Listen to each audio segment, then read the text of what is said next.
I got involved writing for animation when I lost a bet. It wasn't planned, but there you have it. I was stuck in there for 2 years. Now it's like a second skin to me.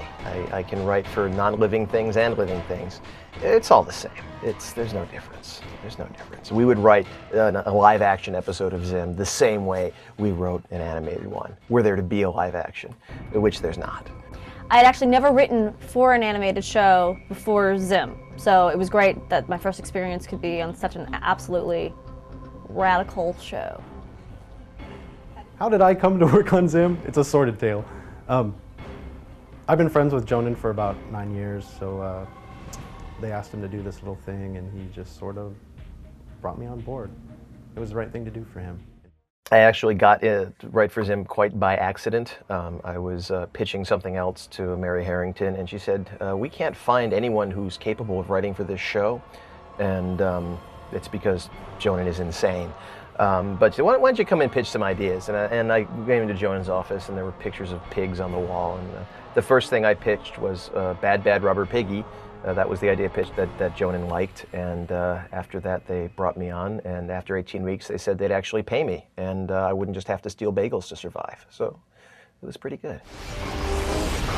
There must be some way of stopping him. Some point in history where he's still vulnerable to the piggy.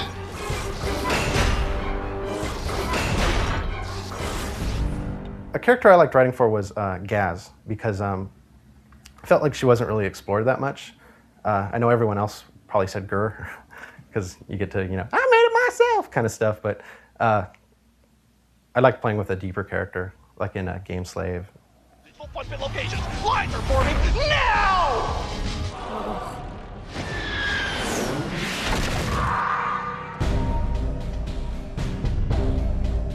You mean what Zim character do I most identify with? None. None. No. None. No.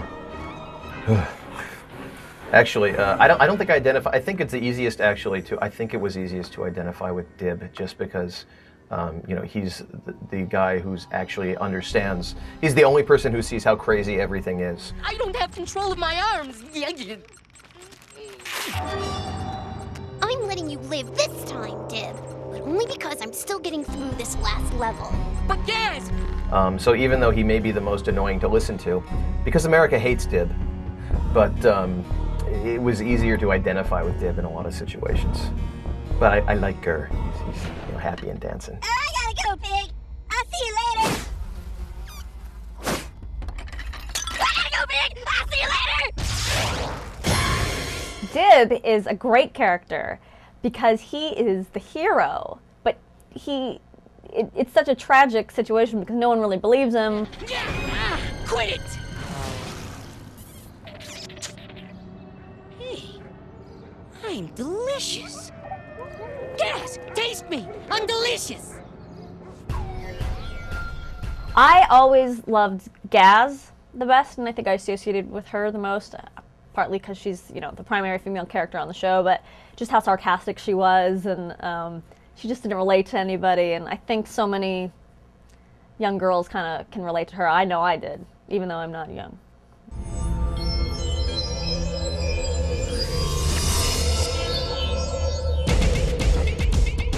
In all honesty, the characters did evolve over time. I think Zim became a lot more Canadian. Now, behold the Doom Cannon! I can't, it's invisible. But you can see me? That's what I said. Dib actually got more rational as the show went on. If you look at the early episodes, he's just screaming like a maniac, and by the time you get to like Mega Doomer, he's still screaming like a maniac, but Dib seems to be able to, he realizes, he has these moments of why bother, which he didn't have early on. Well, at least I have something recorded on disc. It wasn't a total loss.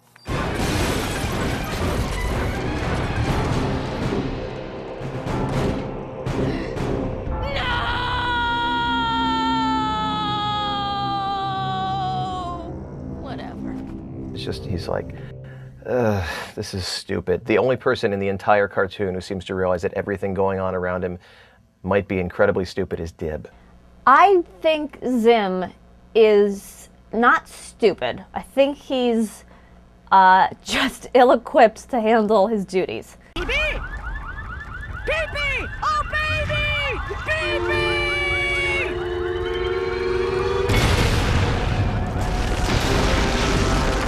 I don't think he's a dumb guy. Well, sometimes he's dumb. But he means well, if well can be interpreted as destroying all humanity and Earth as we know it. Another win for the Urkin army. Clean, lemony, fresh victory is mine. I'd say the Postulio one is my favorite episode that I'm most proud of because I really had to lobby to have that one made. Jhonen was for it. He wanted to have it done. I will call you Postulio. Together we can hypnotize the enemy and bend them to my will. I made Postulio shirts and wore them around. I gave them to a bunch of the people to wear. Still have them. Oh, he is your master. He is. Go away. I was given a lot of creative freedom to come up with my my stories, and then we'd all work as a group to better them. When you realize you have license to write incredibly insane dialogue, you just want to write incredibly insane dialogue. But Invader's blood marches through my veins like giant radioactive rubber pants. The pants command me. Do not ignore my veins. We were allowed to have a lot of creative freedom on the show. We would write our premise, and we would write an outline, then we would write the script. All of that time was incredibly creative. We could do whatever we wanted.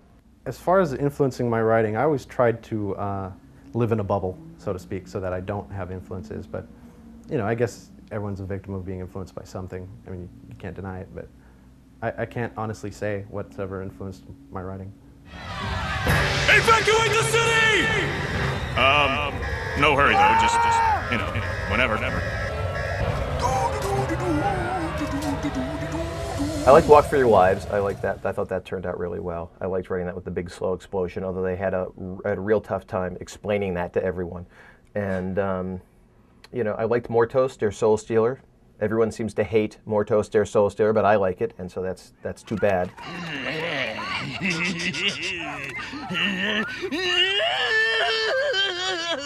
Who likes the Soul Stealer? Yeah, you do, don't you? Oh, do.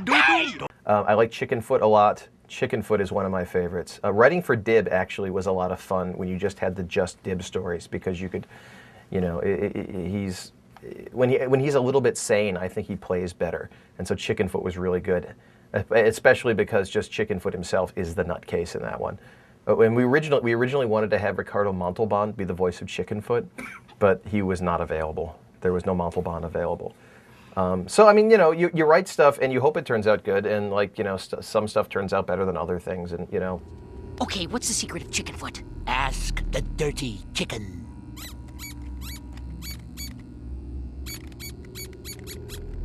There were only some long-term plans. There was going to be, if the show ran for like 3-4 years, like near the end, Dib was going to go on a quest to find out why his life was so horrible, and it was slowly through that quest going to be revealed that actually Dib was a creation of Dr. Membrane, Professor Membrane, as an experiment. Shh, not now, son. I'm making toast. I found it difficult to exclude pig humor. Everything we wrote, somehow pig jokes crept in. And pig jokes and burrito jokes crept into everything. Shut your noise tube, taco human. That's hard to say. Pig or moose humor. 5 times fast. Overused. I'm tired of pigs and mooses.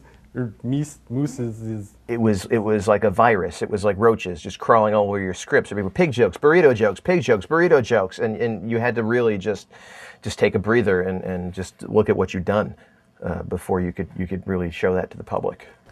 I don't think I actually ever put a pig into any of my scripts. Was probably, I guess I could have gotten a few more scripts done had I put a pig in. But pigs were a huge part of the show, which I appreciate because they're so, you know, cute and disgusting all at the same time, much like the show.